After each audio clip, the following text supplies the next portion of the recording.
This is an interesting topic, and something that is close to my heart is about differential compute. When we think about differential compute, this is really taking the idea that there is inherently a complexity attached to a task. And today LLMs don't differentiate complexity. So you ask a factual question, what is the capital of United States? And let's say this is your question 1, and this is question 2 could be, why does the NVIDIA stock show momentum? Which is sort of a more reasoning question, and to be able to answer this you need a lot more system 2 thinking, and I'll come to what is system 2 and system 1 thinking. Whereas the first question is more like, in terms of complexity, I would assume Q2 is complex than Q1, because Q1 is basically a fact retrieval versus Q2 is more that needs reasoning, retrieval, knowledge, and a couple of other related tasks. So today LLMs don't differentiate the complexity of this question versus complexity of the other question. So it treats everything equally. So the moment it sees this question, it starts to auto-generate tokens without necessarily differentiating compute, where for this question you want to allocate maybe more compute because that's a more harder question than the question 1. And inherently that's, if you were to think or map this to human brain, again, this is a concept that was coined by Daniel Kahneman.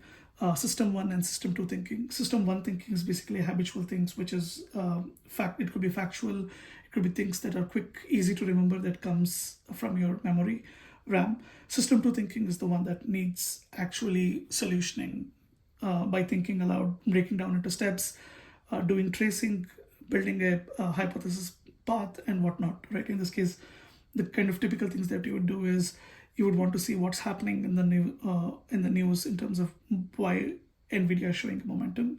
It could be a release of new chip, or it could be a speculation of a bigger model that is being released by NVIDIA, and it could be multiple other reasons.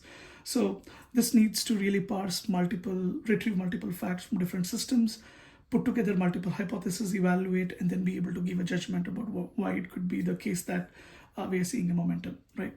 So today, LLMs don't inherently do that.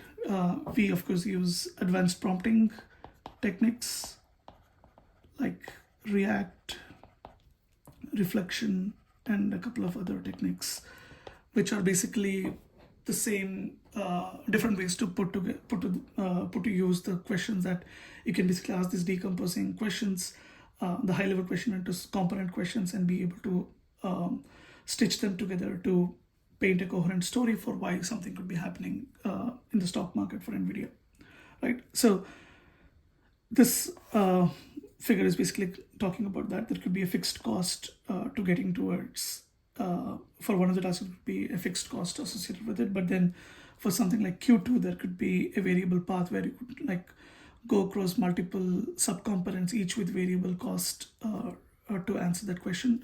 So I think today LLMs don't do that. So in some ways, if we can bring differential compute, the analogy of differential computing to LLMs, that would be super helpful. And it's not to say that there is no innovation happening here. There are two particular innovations that already does this. One is speculative decoding.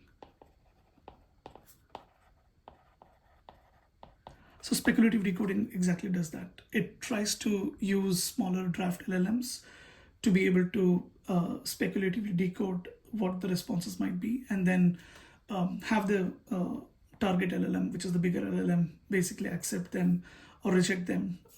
So it greatly saving the time to generate the tokens. The other paper that recently came from DeepMind is called Mixture of Depths. So this is related to providing variable compute at the time of training, where depending on the complexity of the tokens, you could give more compute to certain layers of the neural network or certain segments of your input tokens. So this is again based on concept of having a fixed budget and how do you allocate it across your neural network and input and your input tokens to be able to maximize compute where it is needed rather than allocating a fixed compute across all tokens. So these are basically leveraging the key concepts behind differential computing.